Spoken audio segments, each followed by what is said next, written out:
সদস্যটা সংগ্রহ হয় সত্যিকার অর্থে ওয়ার্ড লেভেল থেকে, কারণ আমিও একটা ওয়ার্ডের অধীন।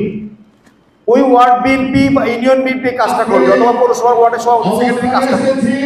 অবশ্যই সদস্য সংগ্রহের ক্ষেত্রে, নতুন সদস্য সংগ্রহের ক্ষেত্রে খেয়াল রাখতে হবে যাতে স্বৈরাচারের কোনো দোষর, দাগি, বদনামকারী বা কোনোভাবেই অন্য কোনো দলের এরকম কোনো বিতর্কিত লোক দলে ঢুকতে না পারে।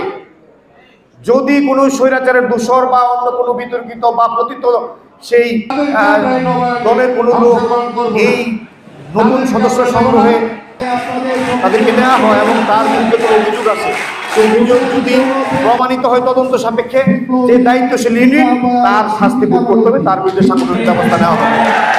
আমাদের পরিষ্কার কথা, আমরা অবশ্যই নতুন প্রজন্মের সন্তানদেরকে, ছাত্র জনতা, ছাত্র সমাজ, তরুণ সমাজ, যুব সমাজ, তাদেরকে আমরা সদস্য করব।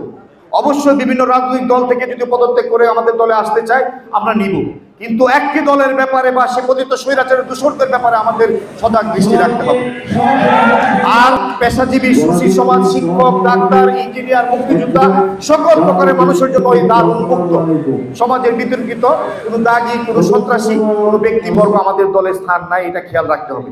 আপনাদের সবাইকে আমরা এখানে দাওয়াত করেছি। মূল মেসেজটা হলো দল নিম্নত 1 কোটি, সর্বোচ্চ যত বেশি সদস্য নবায়ন সহ নতুন সদস্য সংগ্রহ এই কার্যক্রম শুরু করেছেন। আমাদের টার্গেট হলো সারা বাংলাদেশে কমপক্ষে 1 কোটি সদস্য সংগ্রহ করার, সারা বাংলাদেশে দলের পক্ষ থেকে টার্গেট করা হয়েছে।